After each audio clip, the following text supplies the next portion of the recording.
Hello friends, welcome to study with Kashi. तो friends, आज के इस वीडियो में हम क्लास 12 फिजिक्स के चैप्टर नंबर 4 गतिमान, आवेश और चुंबकत्व के मोस्ट इंपॉर्टेंट टॉपिक को करने वाले हैं, जो कि हमारे बोर्ड एग्जाम में डायरेक्टली 5 मार्क्स का पूछ लिया जाता है। तो फ्रेंड्स, अगर आप हमारे चैनल पर नए हैं तो चैनल को जरूर सब्सक्राइब कर लेना और वीडियो को लाइक शेयर कमेंट करना मत भूलना। तो देखिए फ्रेंड्स, आज की वीडियो में हमारा टॉपिक है किसी वृत्ताकार धारावाही कुंडली के केंद्र पर उत्पन्न चुंबकीय क्षेत्र का व्यंजक प्राप्त कीजिए। अब देखिए फ्रेंड्स, यही टॉपिक आपसे दूसरे टाइप से पूछ लिया जाता है। तो देखिए दूसरा टाइप क्या है, तो बायो-सैवर्ट नियम की सहायता से वृत्ताकार धारावाही कुंडली के केंद्र पर उत्पन्न चुंबकीय क्षेत्र का व्यंजक लिखिए। तो देखिए फ्रेंड्स, आपको इसमें कंफ्यूज नहीं होना है। एक तो इस टाइप से पूछा जाता है क्वेश्चन, एक इस टाइप से, दोनों ही टाइप से ये आपसे 5 मार्क्स का पूछा जाता है। और देखिए फ्रेंड्स, ये क्वेश्चन ऐसा है कि जो कि हर साल पूछा जाता है।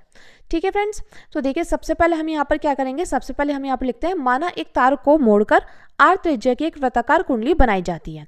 हमने यहाँ पर क्या किया, हमने यहाँ पर एक तार को मोड़कर r त्रिज्या की एक वृत्ताकार कुंडली बना लिया, जिसका अल्पांश भाग क्या होता है, यानी कि छोटा सा भाग। जैसे कि आपने पिछली वीडियो में बायो-सैवर्ट के नियम में देखा था, वहां पर भी हमने अल्पांश भाग माना था। अल्पांश भाग क्या माना था, dl माना था। ठीक है फ्रेंड्स, माना था। तो देखिए यहाँ पर आपको दिखाई दे रहा होगा, यहाँ पर हमने क्या लिया, एक तार ले लिया, इस तार को मोड़ दिया हमने, और ये क्या, इसमें हमने क्या किया, r त्रिज्या का एक वृत्ताकार कुंडली बना ली।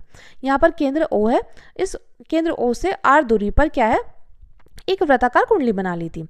ठीक है फ्रेंड्स, जिसका अल्पांश भाग क्या है, इसका अल्पांश भाग है dl। अल्पांश भाग यानी कि छोटा भाग, तो इसका नाम हमने रखा AB, और वैसे ही अल्पांश भाग क्या है, dl है।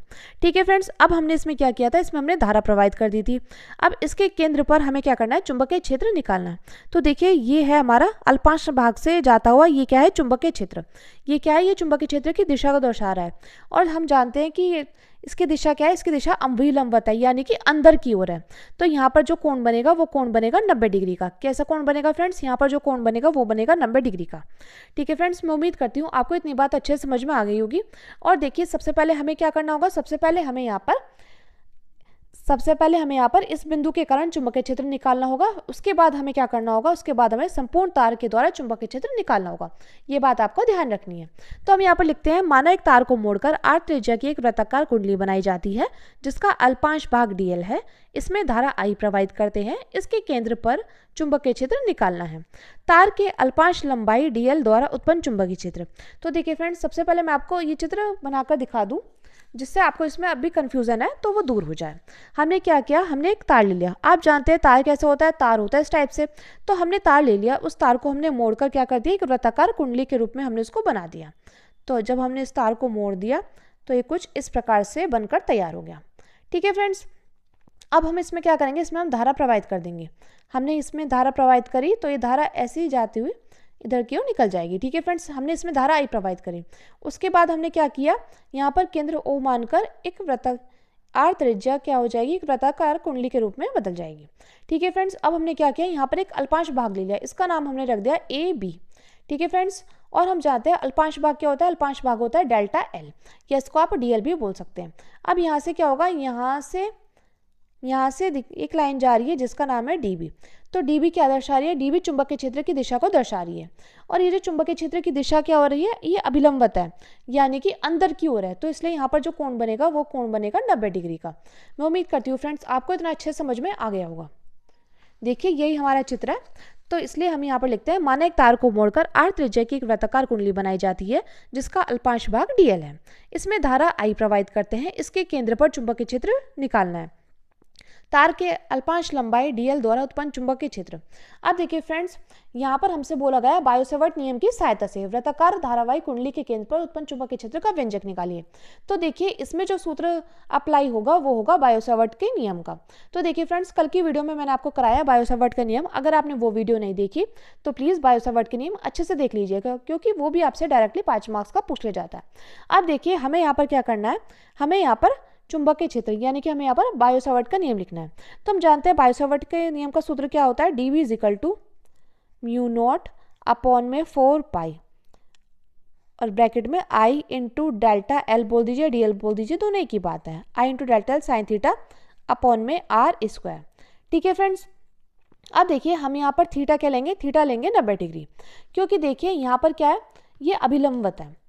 जो चुंबकीय क्षेत्र की दिशा क्या है, अभिलंबवत यानी कि अंदर की ओर है। तो यहाँ पर कोण क्या बनेगा, कोण बनेगा 90 डिग्री का। तो यानी कि हम यहाँ पर क्या करेंगे, हम यहाँ पर थीटा = लेंगे 90 डिग्री। ठीक है फ्रेंड्स, मैं उम्मीद करती हूँ आपको इतना अच्छे समझ में आ गया होगा।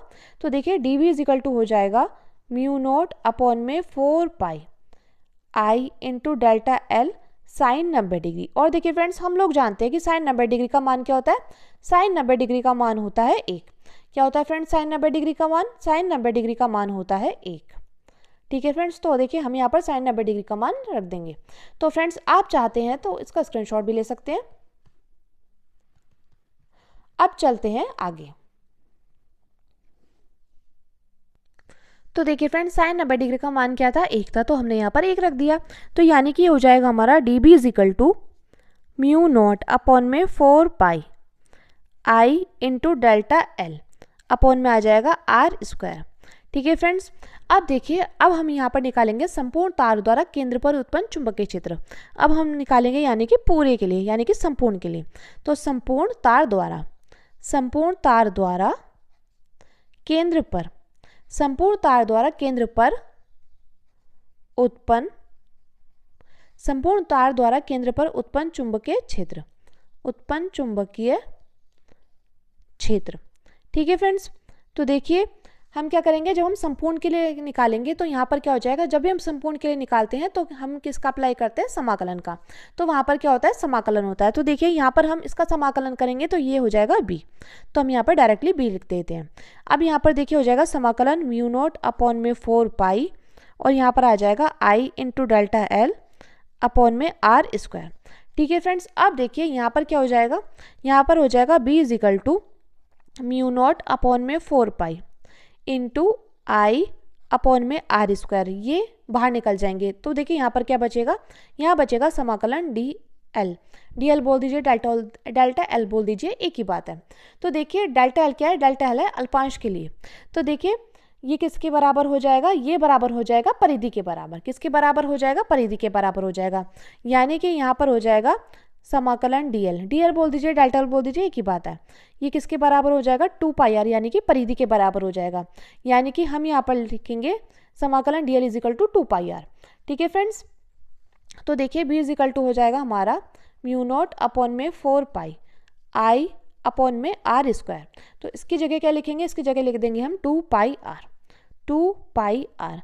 अब देखिए इस आर स्क्वायर से ये आर स्क्वायर कैंसिल और इस से ये कैंसिल, तो यहाँ पर आ जाएगा 2। तो यानी कि यहाँ पर क्या आ जाएगा? यहाँ आ जाएगा हमारा b is equal to mu naught upon में 2 और ब्रैकेट में i इंटू आर। तो देखिए फ्रेंड्स यही क्या हो जाएगा, यही हो जाएगा हमारा वृत्ताकार धारावाहिक कुंडली के केंद्र पर उत्पन्न चुंबकीय क्षेत्र का व्यंजक। तो देखिए फ्रेंड्स यही हमें निकालना था। मैं उम्मीद करती हूँ फ्रेंड्स आपको इतना अच्छे से समझ में आ गया होगा। अब देखिए ये हमें यहाँ तक बताना था कि ये है वृत्ताकार धारावाहिक कुंडली के केंद्र पर उत्पन्न चुंबकीय क्षेत्र का व्यंजक। और देखिए फ्रेंड्स यहाँ पर एक बात और, यहाँ यदि कुंडली में फेरों की संख्या क्या दी गई हो? n दी गई हो, तो हम यहाँ पर लिखेंगे यदि कुंडली में फेरों की संख्या, यदि कुंडली में फेरों की संख्या क्या दी गई हो? n दी गई हो। यदि कुंडली में फेरों की संख्या n हो तब क्या हो जाएगा? तब देखिए तब हो जाएगा हमारा b इज इक्वल टू, यहाँ पर हो जाएगा b is equal to mu naught upon में 2। देखिए फ्रेंड्स, और देखिए यहाँ पर हो जाएगा ब्रैकेट में n i अपॉन r। ठीक है फ्रेंड्स, तो देखिए ये तब होगा यदि कुंडली में फेरों की संख्या क्या हो? n हो। तब हमारा b is equal to mu naught upon 2 into N I upon r होगा। ठीक है फ्रेंड्स, मैं उम्मीद करती हूँ आपको इतना अच्छे से समझ में आ गया होगा। तो देखिए फ्रेंड्स ये था हमारा वृत्ताकार धारावाहिक कुंडली के केंद्र पर उत्पन्न चुंबकीय क्षेत्र का व्यंजक। तो फ्रेंड्स देखिए, अगर देखिए 5 मार्क्स में आएगा तो आप इसी प्रकार से लिख करके आएंगे, तभी आपको पूरे में से पूरे मार्क्स मिलेंगे। अब देखिए फ्रेंड्स इसके बाद हम एक टॉपिक और करने वाले हैं, और देखिए वो टॉपिक हमसे बहुत बार 2 मार्क्स या 3 मार्क्स में पूछा जाता है। तो देखिए फ्रेंड्स वो टॉपिक है निर्वात की चुंबकशीलता तथा विद्युतशीलता में संबंध स्थापित कीजिए। और ये क्वेश्चन ऐसा है जो कि 2 मार्क्स या 3 मार्क्स में पूछे जाता है। अब हमें बताना है निर्वात की चुंबकशीलता यानी कि म्यू नॉट और विद्युतशीलता यानी कि एप्सिलॉन नॉट में हमें यहाँ पर संबंध बताना है। तो देखिए फ्रेंड्स हम जानते हैं mu naught upon 4 pi is equal to में क्या होता है? इसकी वैल्यू होता है 10⁻⁷ न्यूटन इंटू एम्पेयर स्क्वायर। ये होती है इसकी वैल्यू। तो हम यहाँ से क्या करेंगे, यहाँ से हम म्यू नॉट की वैल्यू निकाल लेंगे। तो यानी कि mu naught is equal to हो जाएगा हमारा ये चला जाएगा ऊपर 4 पाई मल्टीप्लाई 10⁻⁻7 न्यूटन प्रति एम्पेयर स्क्वायर। ठीक है फ्रेंड्स, और देखिए हम जानते हैं विद्युतशीलता यानी कि 1/4 pi epsilon not. 1/4 pi epsilon not की वैल्यू क्या होती है? 9 × 10⁹ न्यूटन इंटू मीटर स्क्वायर प्रति coulomb square. 1/4 pi epsilon not की वैल्यू क्या होती है? 9 × 10⁹ न्यूटन इंटू मीटर स्क्वायर प्रति कूलाम स्क्वायर। ठीक है फ्रेंड्स, तो देखिए हम यहाँ से क्या काम करेंगे, हम यहाँ से एप्सिलॉन नॉट की वैल्यू निकाल देंगे। तो देखिए एप्सिलॉन नॉट की वैल्यू हम निकालेंगे तो ये चला जाएगा यहाँ पर और ये वैल्यू आ जाएगी यहाँ पर, यानी कि देखिए कुछ इस प्रकार हो जाएगा 1/4 pi into 9 × 10⁹ newton into metre square प्रति कूलाम स्क्वायर। अब देखिए फ्रेंड्स, आपको ये भी पता होना चाहिए एप्सिलॉन नॉट का मात्रक क्या होता है। तो देखिए आपको एप्सिलॉन नॉट यानी विद्युतशीलता का मात्रक भी कई बार बहुविकल्पीय प्रश्न में पूछा गया है, तो आप कमेंट करके बताएंगे कि एप्सिलॉन नॉट यानी कि विद्युतशीलता का मात्रक क्या है। ठीक है फ्रेंड्स, तो ये हो जाएगा हमारा epsilon naught is equal to 1/4 pi into 9 × 10⁹, यानी कि epsilon naught is equal to हो जाएगा हमारा 1/4 पाई इंटू 9 × 10⁹। ठीक है फ्रेंड्स, मैं उम्मीद करती हूँ आपको इतना अच्छे समझ में आ गया होगा। अब देखिए अब हम लोग क्या करेंगे, एप्सिलॉन नॉट और म्यू नॉट और एप्सिलॉन नॉट को हम यहाँ पर क्या कर देंगे, इसकी मल्टीप्लाई कर देंगे। क्या करेंगे, इन दोनों की आपस में मल्टीप्लाई करेंगे। तो जब हम इन दोनों की आपस में मल्टीप्लाई करेंगे तो क्या आ जाएगा हमारा, तो ये आ जाएगा हमारा 4 पाई इंटू 10⁻⁻7 मल्टीप्लाई ये आ जाएगा 1/4 पाई इंटू 9 × 10⁻⁹। तो 4 पाई से 4 पाई कैंसिल। अब देखिए यहाँ पर है 10⁻⁷, तो ये क्या हो जाएगा, ये माइनस का 7 है तो ये नीचे जाएगा तो हो जाएगा प्लस का 7। तो ये यानी कि हो जाएगा हमारा 1/9 × 10⁹ इंटू 10⁻⁷। ठीक है फ्रेंड्स, ये हो जाएगा mu naught into epsilon naught. तो देखिए यहाँ पर हो जाएगा हमारा mu naught into epsilon naught is equal to में हो जाएगा 1/9 इंटू, अब देखिए 9, ये देखिए 10⁻9 है और 10⁻7, तो गुणा में क्या होता है, गुणा में घातें जोड़ती हैं, ये यानी कि ये हो जाएगा 10⁻9 + 7, यानी कि हो जाएगा हमारा 1/9 इंटू 10⁻16। ठीक है फ्रेंड्स, अब देखिए अब हम क्या करेंगे, यहाँ पर इसको लिखेंगे mu naught into epsilon naught is equal to, अब देखिए हम जानते हैं किसका वर्ग हो रहा है, 3 × 10⁸ स्क्वायर का वर्ग है, और हम जानते हैं ये किसके बराबर है, ये है प्रकाश की चाल। प्रकाश की चाल क्या होती है, 3 × 10⁸ मीटर पर सेकंड के बराबर होती है। यानी कि देखिए इसकी जगह हम क्या लिख सकते हैं, इसकी जगह हम लिख सकते हैं epsilon mu naught into epsilon naught is equal to 1/c²। ठीक है फ्रेंड्स, इसकी जगह हम ये लिख सकते हैं। देखिए ये देखिए बहुत बार पूछा गया आपसे बहुविकल्पीय उत्तर प्रश्न में भी और आपसे 2 से 3 नंबर के क्वेश्चन में भी। अब देखिए कई बार क्या होता है, कई बार हमें बताना होता है प्रकाश चाल, कई बार देखिए ये भी करना होता है। तो c² इज इक्वल टू हो जाएगा 1/म्यू नॉट एप्सिलॉन नॉट, यानी कि देखिए c इज इक्वल टू क्या हो जाएगा 1/√म्यू नॉट एप्सिलॉन नॉट। ठीक है फ्रेंड्स, तो देखिए ये हमने बता दिया है निर्वात की चुंबकशीलता और विद्युतशीलता के बीच संबंध। तो फ्रेंड्स ये इनके बीच संबंध है, या तो आपसे ये पूछ लेगा या ये पूछ लेगा, तो आपको देखिए अच्छे से पता होना चाहिए। ये आपसे बोल देगा ये सिद्ध कीजिए, तो आपको अच्छे से पता होना चाहिए। तो फ्रेंड्स आज की वीडियो में हमने 5 नंबर वाला क्वेश्चन भी तैयार किया है और हमने 2 से 3 नंबर वाला क्वेश्चन भी तैयार किया है। मैं उम्मीद करती हूँ फ्रेंड्स आपको ये दोनों क्वेश्चन अच्छे से तैयार हो गए होंगे। अगर फ्रेंड्स आपको अच्छे समझ में आ गया और वीडियो हेल्पफुल रही है तो प्लीज़ हमारे चैनल को सब्सक्राइब कर लेना और वीडियो को लाइक शेयर कमेंट करना मत भूलना। प्लीज़ फ्रेंड्स वीडियो को ज़्यादा से ज़्यादा लोगों में शेयर ज़रूर करना, क्योंकि देखिए वीडियो बनाने में मेहनत लगती है, तो आप प्लीज़ थोड़ा सा प्रयास करिएगा, थोड़ा सा सपोर्ट की ज़रूरत है बस। Thank you, thanks for watching, मिलते हैं नेक्स्ट वीडियो में।